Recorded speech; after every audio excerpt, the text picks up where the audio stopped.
and I think it was important to come on and address some things from yesterday. So I suppose in a way I want to, not in a way I do, I want to apologise for the way I went about things yesterday. I'm someone who prides themselves on the way I lead this team, and yesterday was a poor reflection of that. My leadership wasn't good enough. I let the pressure of the game, I suppose, get to me. It sort of affected my mood, and then from there affected my performance. So I think yesterday when I came off the ground, my reflection was purely on my wicket keeping. Sort of sitting back last night and reflecting on the whole game. I think I said to our players yesterday, I think I've had a really poor game as a leader, not so much as a captain, but certainly as a leader. I'm a captain who wants to enjoy the game. I'm a captain who wants to play the game with a smile on their face. And yesterday I fell short of my expectations and our team's standards. So I'm human. I want to apologise for the mistakes that I made yesterday. Certainly, as I said, not a reflection of the way I want to lead this team. We've set really high standards over the last 18 months, and yesterday was certainly a bit of a blip on the radar and something that I felt that I needed to come out and address. Bitterly disappointed with the way I went about it. I feel that my mood throughout probably the whole Test match was probably a little bit off. The way I spoke to the umpires early on in day 2 was also unacceptable. So, like I said yesterday, I've got to cop that on the chin. It's not the way I want to lead this Australian team. It's certainly not a reflection of how I want to do it going forward. I always talk to our players about playing this game on skill and not an emotion. And yesterday, as I said, I fell short of my own standards and own expectations. So, again, not at the time, because as I said, I think I was caught up in the emotion of the game, and I had a bad moment there. There's no doubt about that. So, once I reflected on it, I knew that I'd done the wrong thing. And as I said, it's not something that I want to be known for. I set really high standards for myself, and I ask my teammates to do the same thing. And yesterday, as a leader, I let our group down. So, I thought it was important I came on and addressed that, and I'll address it with the players as well. I spoke to him really quickly after the game yesterday. As I said to him, look, I ended up looking the fool, didn't I? You open your mouth and then you drop a catch. Had a bit of a laugh about that. So, as I said, I think the relations between the two teams have been great. There's a healthy respect. It's very competitive.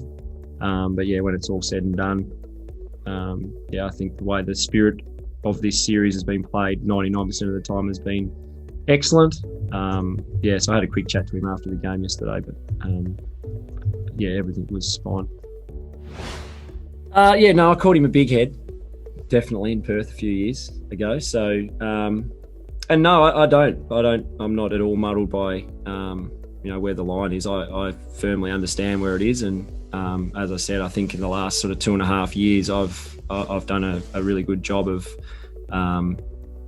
leading this team, and yesterday was a bit of a blip on the radar. So again, I need to learn from it.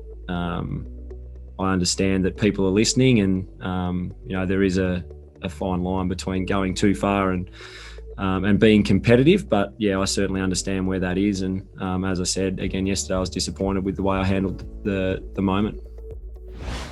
No, not at all, Ben. And I'm glad you actually asked that, because I have spoken to Steve about this, and I know he's really disappointed with the way it's come across. I mean, if you've watched Steve Smith play Test cricket, that's something that he does every single game, 5 or 6 times a day. He's always standing in the batting crease, shadow batting, and as we know, he's got those sort of many Steve Smith quirks. So one of them is he's always marking centre. He was certainly not changing guard, and I imagine if he was, then the Indian players would have kicked up a bit of a stink at the time. But that's something that I've seen Steve do many a times in the Test matches and Shield games that I've played with him. When he's in the field, he likes to sort of walk up to where he bats and visualise how he's going to play. And yesterday you could sort of see him up there playing a couple of shots as a left-hander, as if where he wanted Lino to pitch the ball. And one of his mannerisms, as I said, he does it a lot. He was marking centre. He wasn't by any stretch of the imagination trying to change guard or do anything like that. Oh, it's something we discussed a long time ago. as I said, I think the standards we've set ourselves over the last 2 years or 2.5 years, it has been a really high standard, and we want that. We want to set high standards for ourselves. We know that people around the country look up to us and look to us for leadership, and for kids look up to us. We're heroes of kids. So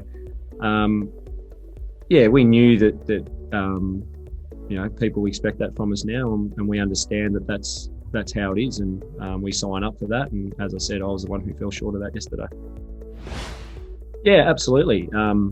Even this Test match, I think we played pretty good cricket, probably our best cricket of the series, and gave ourselves every chance to win that Test match. So getting to the Gabba, we'd take a lot of positives out of the SCG, particularly from the week before in Melbourne, where we were well below our best. And as I said, I think the areas that we can improve from this game are pretty simple. I think it's all about the way we go about it. We're a better cricket team when we're enjoying ourselves. I sensed yesterday that we were a bit on edge and a bit agitated, and that's my job as the leader to be on top of that and to be able to address it, rather than probably adding to it yesterday like I was. So we go to the Gabba knowing that we've played a pretty good Test match. We need to make a few small tweaks, and if we do, then again we'll be right in it to win the Gabba Test on day 5.